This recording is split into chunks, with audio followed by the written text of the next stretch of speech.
and welcome to this edition of One-on-One with Montgomery County Executive Ike Leggett. I'm Lorna Virgili, and as usual, thank you for watching. Hello, Mr. Leggett. How are you? Very well. How are you today? Very well. Thank you for being here with us today. Thank you. It's a new year, and of course, it starts in Montgomery County with budgets. Let's talk first about the FY16 operational budget for the county. Of course, there's another shortfall. What is it, $236 million or so? Give us a feedback about what's going on for this budget preparation. Well, it starts with budgets in Montgomery County. It ends with budgets.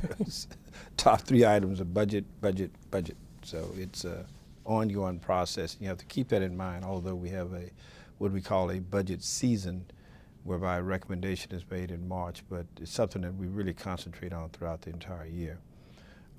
Clearly, we have some challenges this year. The challenges are not as large as they've been in the past. Keep in mind that we've closed almost $3 billion in budgetary gaps over the last 7 or 8 years.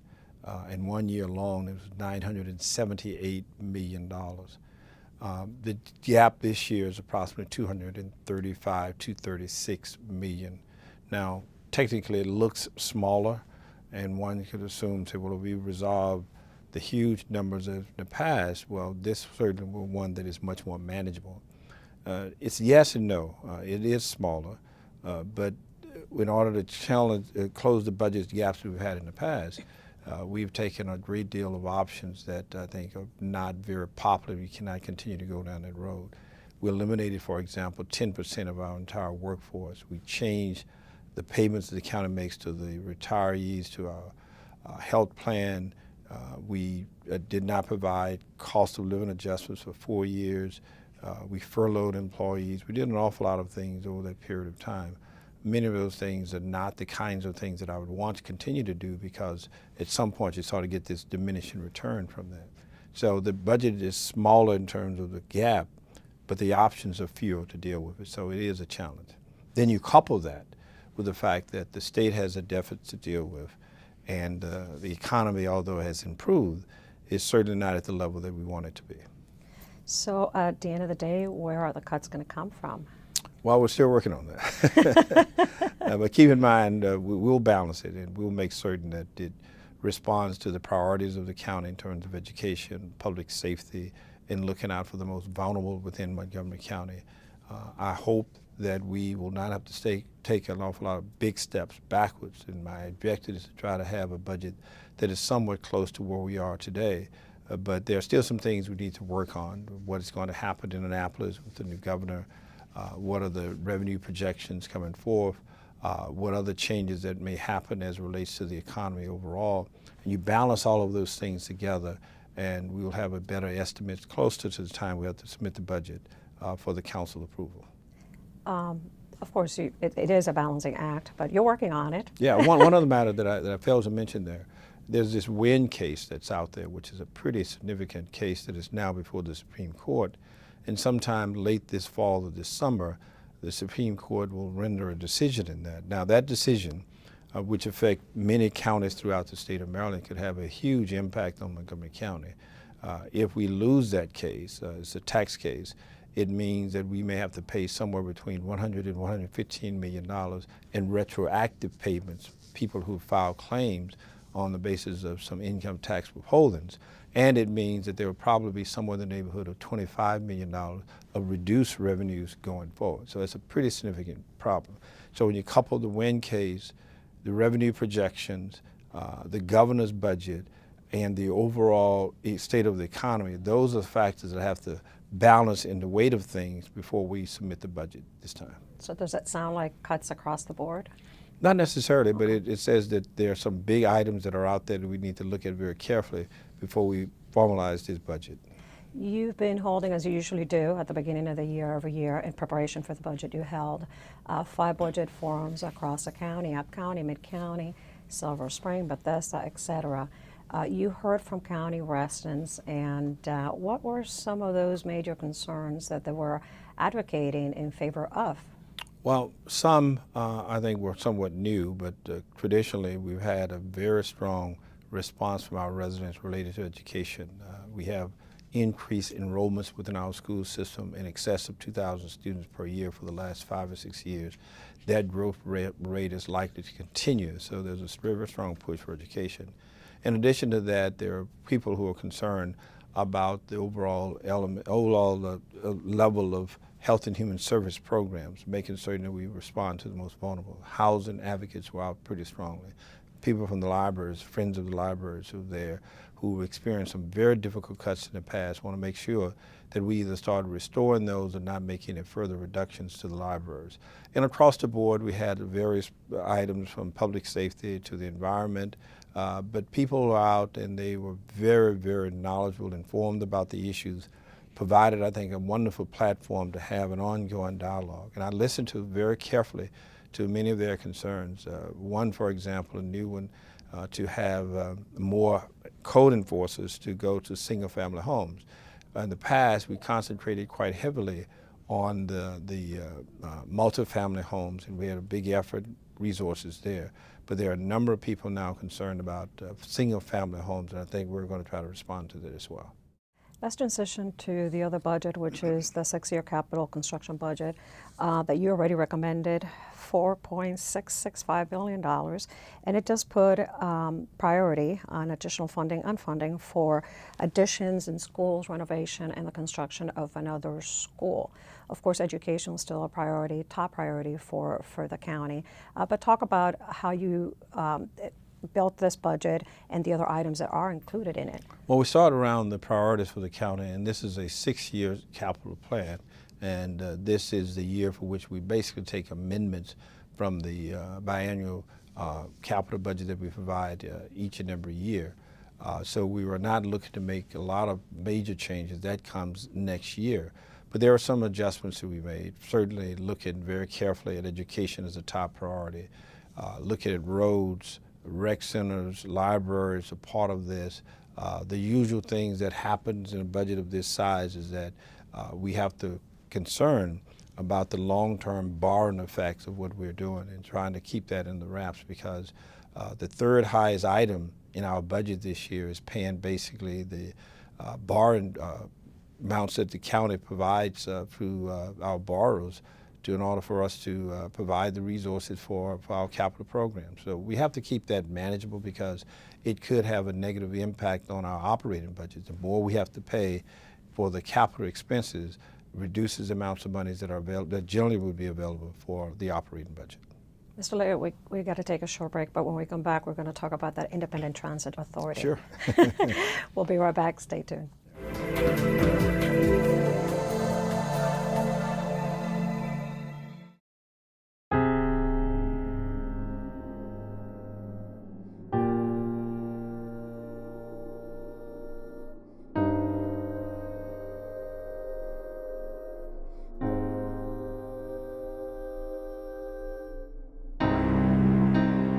There's a reason why area law enforcement are out enforcing pedestrian and traffic safety laws and preventing killer pedestrian crashes. Be alert. Be street smart. Are you sure they can recycle us, Clamshell? Hey, Dome, we're on a new recycling postcard. I can't wait to make a new start. Maybe I'll be a red carpet at a big premiere. And I'll get to paint the White House. Shh, here he comes. Now you can recycle more plastics in Montgomery County, including #1 PET plastics such as clamshells, deli containers, trays, lids, domes, and cups. We're in! For more information on recycling, contact the Montgomery County, Maryland Division of Solid Waste Services at 311. The wait is over. Recycle more plastics today. Be active, Montgomery. Be active. Be active, Montgomery. Be active, Montgomery.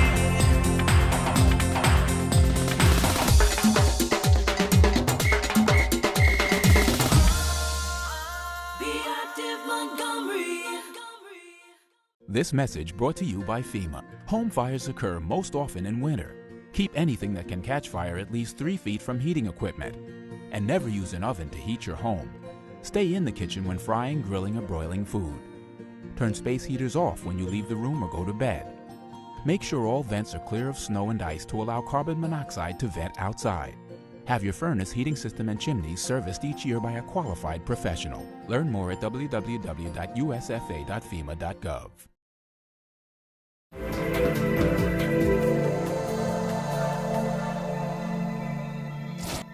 Welcome back to 101 with Montgomery County Executive Ike Leggett. I'm Lauren Overgilly. Thank you for continuing to watch.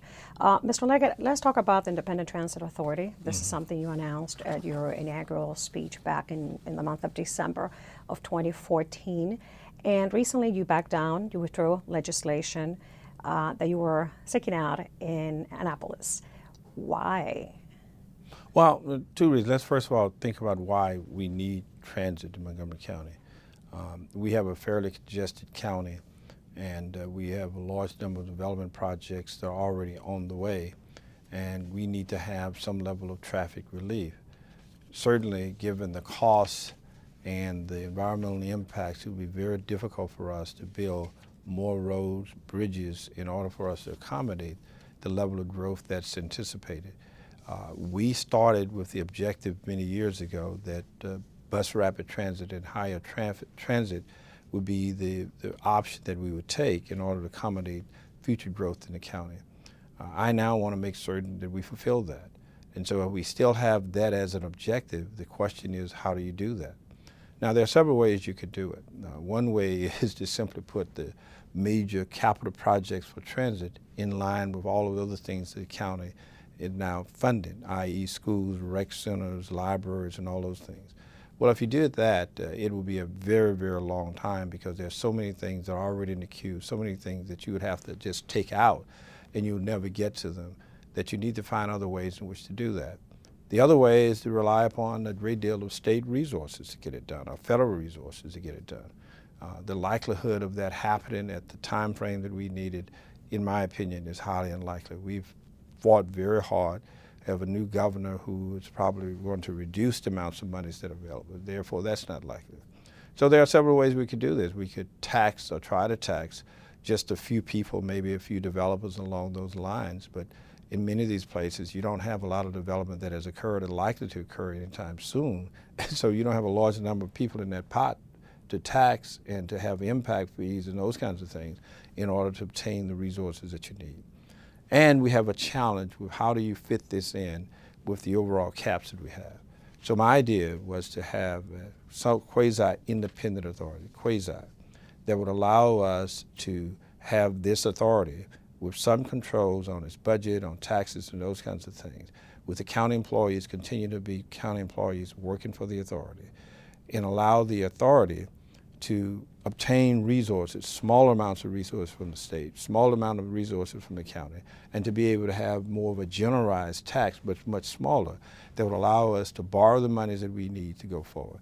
It would fit within the cap, we will be able to borrow the money, we'll get contribution from all of those sources, and we can move forward immediately. Now, some have said, well, that's not the best idea.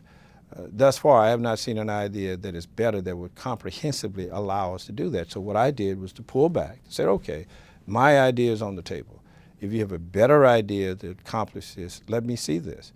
And despite all the naysayers about the idea that I had, I've seen no better idea that has come forth thus far. And so I think that we may eventually come back to look again at this, but I want people to understand the debate and what's at stake here. And we have a large number of people from the business sector, from environmentalists, transit advocates, large number of people who believe this approach is a better one. But I have not seen anything else from those who said they're not willing to accept this to come forward with something different. It's a little soon since you put out that challenge out there, first of all. And second, is that something obviously sounds that you will revisit? It's not. Oh yeah, no, because as I said before, one of the classic challenges, and maybe a mistake on my part, is to have just this one idea out there to which we were debating. And anytime you have an idea like this is so new, you can always find some problems associated with it. And I said at the beginning, this is not perfect, but I think it's the best approach that we've been able to find thus far. So the idea was simply competed with itself. Now what we must do is have that idea compete with other ideas, and that's a better comparison to see how those things line up. Because again, unless you make the assumption you're going to get a large amount of money from the state, or that you're going to push out other major projects, the numbers simply do not work, the caps do not work, the ability to go forward does not work, and you're not able to do it within a reasonable time frame. So that's why I came up with this idea, because it's highly unlikely that the other ideas that at least have been talked about thus far will get us to a very good end product. Talking about those ideas, you advocated for the gas tax increases, and now the current governor is talking about perhaps repealing that scheduled gas tax increase. Some in Annapolis feel that that's pretty much dead on arrival, but what do you think about that? I hope it is dead on arrival. Keep in mind, I was one of the ones who fought for the gas tax going back almost 10 years ago, believing that it was a better approach to deal with the transportation challenges for the state. And ultimately, we got that approved. And the people who approved that were people from the urban communities throughout the state of Maryland, people who realized that transit and transportation was really a lifeblood to future growth and development and enhanced quality of life.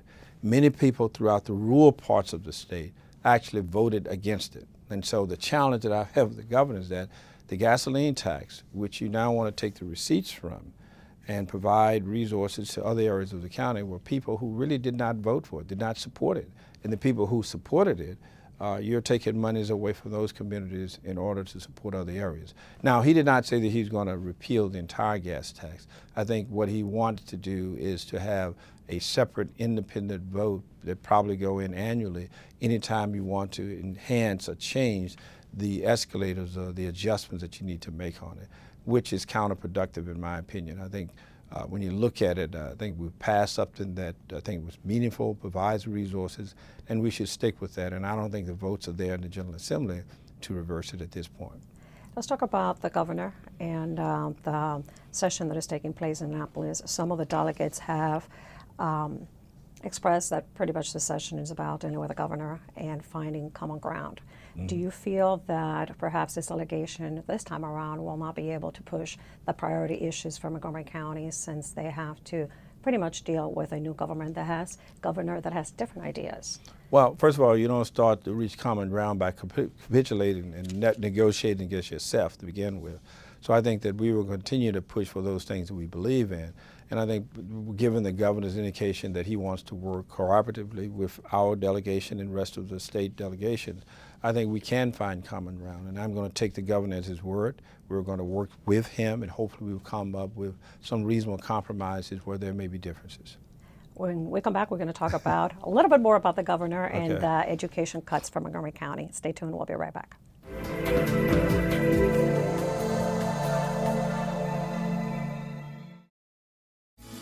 You're invited to the inaugural Montgomery County Green Fest on March 28, 2015 at Montgomery College Tacoma Park, Silver Spring.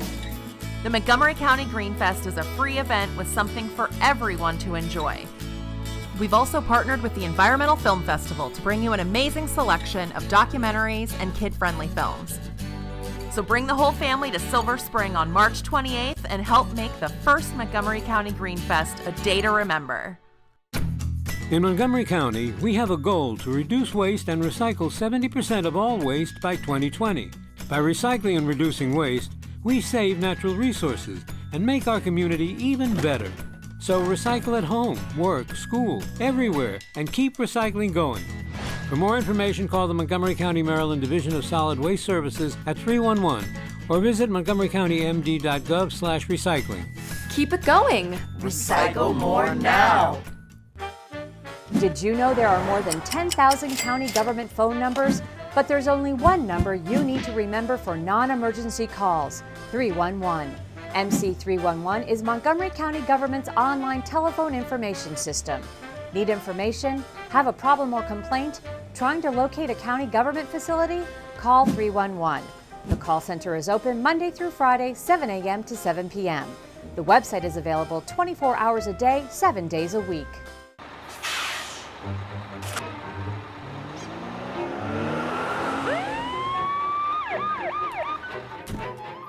Hey, mister, down here.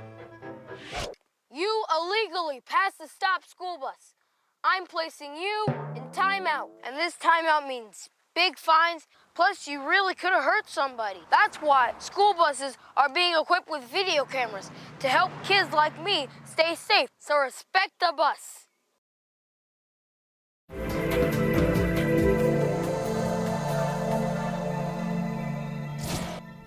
Welcome back to 101 with Montgomery County Executive Ike Leggett. I'm Lorna Virgili. Thank you for joining us. Mr. Leggett, let's talk about the education cut coming from Annapolis. The governor decided to reduce about 50% of the geographic cost of education index. Some delegates are relieved that it was 50%, not 100%, but how problematic is that? Well, I'm not relieved that you have a 50% reduction. That's not what I call relief. I'm disappointed. Clearly, it could have been worse because there was some discussion that all of it may be at risk. But that's a severe impact to a system that's growing, such as Montgomery County. And so we have to think very clearly and hard about how we look to the future, work in relationship with the governor about educational funding. Our system is growing, and the $17 million reduction from the 34 anticipated is a fairly large amount of money when you consider the fact that we have an increased number of students that will come into the school system each and every year for the next few years. Let's talk about the Purple Line as well. The new Transportation Secretary hopes to submit a report in approximately 90 days or so, and the governor still has left the funds set aside. Just to quote the new Transportation Secretary, he says, "My education actually started yesterday on these topics." Is that a scary thought or what? Well, it depends on how you come about it. If you start with the proposition that the governor was poised to eliminate it, and you have someone who comes in with a totally fresh perspective of it and knowing what the numbers suggest in terms of the viability for it for the county, that may be a welcome sign that you have someone who's willing to look at it afresh and anew and to make a very strong case for it by those who believe very strongly it should be done, such as myself. So I don't look at that as a negative. I look at that in other these circumstances as a very positive outcome. You're moving forward. Recently, you had a forum at the University of Maryland, along with Prince George's county executive, Russian Baker. And was that to gather the business community, create more awareness, advocacy perhaps for the Purple Line? One of the things that the governor has indicated in his inaugural address in his run for office is that he wants to ensure an enhanced growth of jobs and an enhanced tax base in the county. Well, if you look at the state of Maryland, the jobs that really are going to make a significant difference are the jobs primarily in the Washington area, followed by Baltimore and other areas. So my message and the message from the business community was that, okay, to realize your dream, your vision for the future, which based on jobs, enhanced tax base, then you need to create the jobs. To create the jobs, you need transportation. The transportation that you need is transit, and the most viable transit project you have to do that, of course, is the Purple Line, and to some degree in Baltimore, the Red Line. And so the efforts that we had the other day at the University of Maryland were designed in a way to encourage the business people to come forward to help make the case as to why we need this project, to help enlighten our new Department of Transportation and others about the viability and the necessity for the Purple Line. And I thought it was a very good meeting of business people coming together to be very strong advocates to make that case. Are you optimistic that some groundbreaking will take place, number one, and number two? This waiting period, is that a little bit insane? Well, I'm always optimistic, and I believe, and I take the governor as his word, that he's going to look at it anew, that he's going to look at the facts and not be swayed by political considerations. And so I'm going to take him at his word and work accordingly. MCPS, let's talk about the departure of Dr. Joshua Starr before concluding the school year.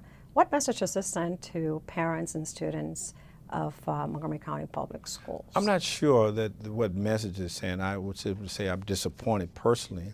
I think Dr. Starr had done a very good job, and I think that he was at a point where he could take the system, I think, to better end results. And I'm disappointed that the board decided ultimately that they were not going to renew his contract. I think that there may be a slight transitional challenge. Larry Bowers is a very capable person who can act in the interim, and I think there are a large number of people out there who may want to come to Montgomery County to work in one of the better school systems overall. But I think for me, looking at my relationship with Dr. Starr, what I think that he meant to the system, and to now have that familiarity that I think that he was in a position now to execute many of the ideas and the agenda that he started with. I think I would have given him more time on the contract to make sure that he realized that vision that he has. The board has hired an independent firm to conduct the national search for a new superintendent. What do you hope that they do differently this time around so we're not in the same situation 3 years from now? I didn't think they had to do anything different last time because I thought they made a pretty good choice. So why would they have to do anything different? I think that what we have to do is to make certain that when we have a superintendent, that we're all working with the superintendent. If there are problems, we can work on those problems jointly and not have a situation whereby those challenges become something at the end that we are all of a sudden worried about and someone's job is in jeopardy as a result of that. Those things should have been worked out and resolved early in the process of his contract. Let's talk about the liquor report that County Council received recently, and Councilmember Hast-Ribbon calls liquor control in Montgomery County a monopoly, and privatizing it, it's one of the options that he's presumably seeking. What is your take on that? Well, I think he needs to look very carefully at the report that we provided because I don't think the report makes the case that many have argued for. For example, when you look at the level of liquor consumption in Montgomery County, the satisfaction of the residents and so forth, I don't think it makes that case at all. Clearly, there are some areas that we need to improve, but to assume that you can simply achieve that by privatizing the system in and of itself, I don't think the case has been made for that. This system is a good system. Certainly this system can be improved. There are a number of things in the report that you can look at to make certain that happen, but to make the case that we're going to jeopardize the potential for a system that is working to provide good services for our residents, that does not clog the roads and allow us to have an overabundance of liquor stores all over the place, that provides in some ways a net return of almost $30 million a year, based on the analysis of that report, I think is an overstatement about the effectiveness and the viability of that report. We have less than a minute left, but I did not want to pass the opportunity to mention the groundbreaking for the training facility up in Gaithersburg, another one of your smart growth initiatives. It's going to be an amazing state-of-the-art facility for our first responders. Well, isn't it unique that we are now talking about all the things that we've advanced in the Smart Growth Initiative? This is one of many that we are now advancing. I think at one time, talking to you on this program, people were wondering whether or not it would ever get off the ground. It is off the ground. It's starting to work very well. We would have an outstanding training academy for our first responders that would give us state-of-the-art facility that will provide greater protection and services for our residents. So I'm very excited about where we are today with the Training Academy and the Smart Growth Initiative overall. Well, thank you, Mr. Liggett, for joining us today. It's been quite the first beginning of this 2015 yes, for you. Yes. How do you stay cool, calm, and collected? Trying to. Thank you for you watching. Remember, any information, you can always visit the county's website, montgomerycountymd.gov. I'm Lorna Virgili. Thank you for watching.